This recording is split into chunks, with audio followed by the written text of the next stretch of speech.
Alright, so I'm coming by here. I wanted to get a little bit of video of my 914. It's in storage. I did the original video probably 3 years ago, and some things have changed. Some things for the better. Actually, nothing's really changed for the worst. Some things for the better.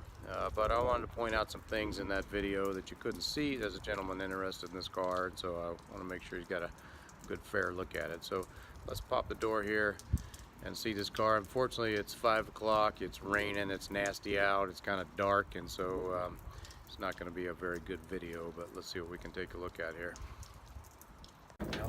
Unlatch the door.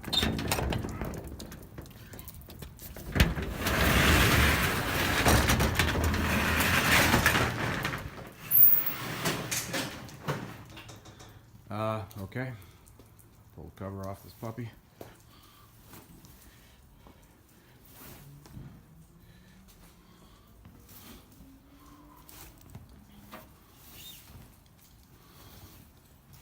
Got the engine lid open because I think it was warm the last time I put this car away.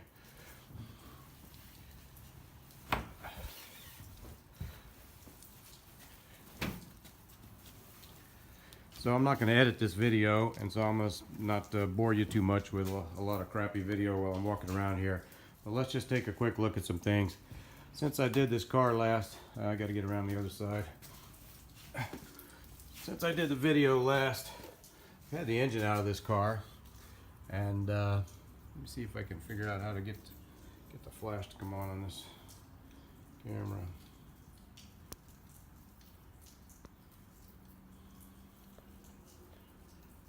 Hold on.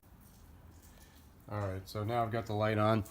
I've got the battery disconnected. This is the battery cover. It goes over the battery.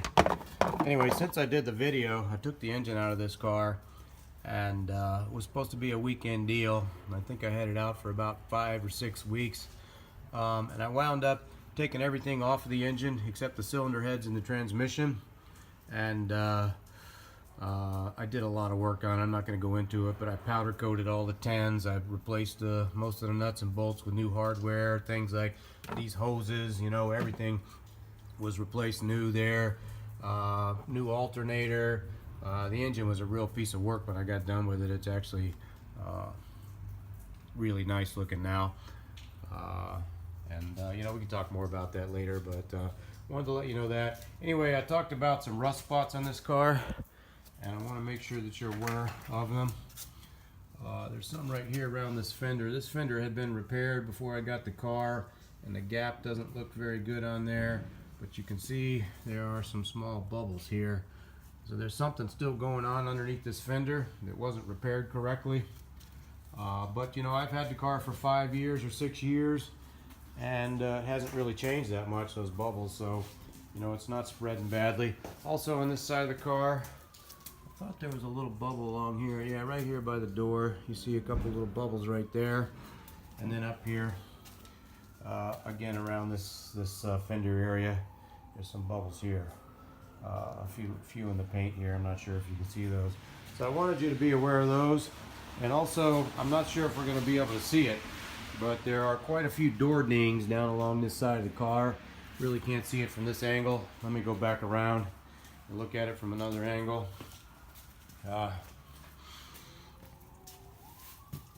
Again, this is a terrible video. I'm sorry about that. Here we go. So you can see, I don't know if you can see this or not. There's a ding here that somebody put some touch-up paint on. But when you look down the side of this car, and you just can't really see it here, there's a bunch of ripples and things down along here. I think where people, you know, it's real thin metal, and I think people put their knees in the side when they're leaning over and working on the engine. They put their knees in the side when they're taking the lid off the roof. And so I just think that, you know, that's how a lot of those ripples and dings happen. I mean, when this car drives by you, it looks like a nice, shiny, perfect car. You've got to really kind of walk around it to see some of these things. But I didn't want any surprises. This car has started every time I've ever used it, except about a month ago. I came over here. It's been sitting for 6 months. Couldn't get it to start.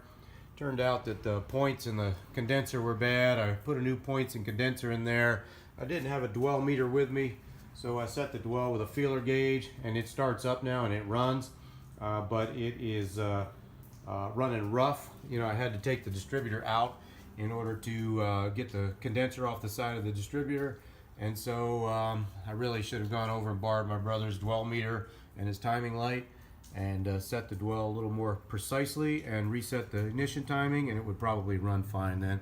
Also, I see I got a broken hose here. This is one of the heater hoses, and this hose wasn't broken before, but it is very old and very brittle, so that's a bummer. I wonder if you can get that hose still. You know, that looks like a standard piece of plastic hose. It runs over there to that blower. Wonder if you can get that. I don't know if, you know, again, if you can see in here, but I did a lot of work in this engine. I mean, I cleaned the whole engine with wire brushes and cleaner. Again, new bolt kits and everything, painted a lot of stuff, and it was really nice when I got done with it, and it still is. It was leaking oil, and I wound up replacing just about every gasket and seal that I could get to. I also adjusted the valves at that time. Underneath here is an oil cooler, and that's the primary way that the engine cools, and that oil cooler was all gummed up with 30 some years of crud. Cleaned all that out, had the oil cooler boiled out, fixed the flap system here that is responsible for regulating air to the engine, and now this car cools really nicely, the engine. I've driven it many times in 95-degree weather, and it doesn't overheat. The temperature, the oil temp needle goes to mid-range, and it just stays there. One other thing on this car is that these tires are about 30 years old, and this is one reason why I wouldn't recommend that you would drive this car from here to Tampa. It would probably make it. I've had it out on the interstate before, but these tires have gotten older and older, and you say, well, how come you haven't put new tires on here? Well, because I wanted to refinish these wheels and refurbish them back to their original finish. At some point somebody had these cleaned and clear coated, and so it gives just a little bit of a duller color than the original aluminum, and it's kind of bothered me. And so anytime I think about getting tires, the next thought is, oh no, I gotta put this car in jack stands and take all the wheels off and take them and have them refinished, and then it becomes a big deal, and so I haven't done it. But surprisingly enough, I drive these tires hard, I corner hard with them, and you know, they work. I think you've seen the interior on the other video. There's really no changes on the interior. Seats are still in great shape. This is the only white 914 interior that I have ever seen. I don't know, how many of them they made, but I've never seen another one. Doors closed good. I got the battery disconnected. I'm sure if I jumped in it would start up, because I was over here a couple of weeks ago and it ran, and I actually drove it, but it was running rough. And like I said, just this car takes a lot of TLC. You see the fuel injectors there. I had replaced all the fuel hoses. One thing that happens on these cars is fuel hoses get old, they break, and the cars burn up. So I sent off to I think I put that in my other video. All the fuel hoses been replaced. There's no rust down here or anything. All this stuff works. All these blowers.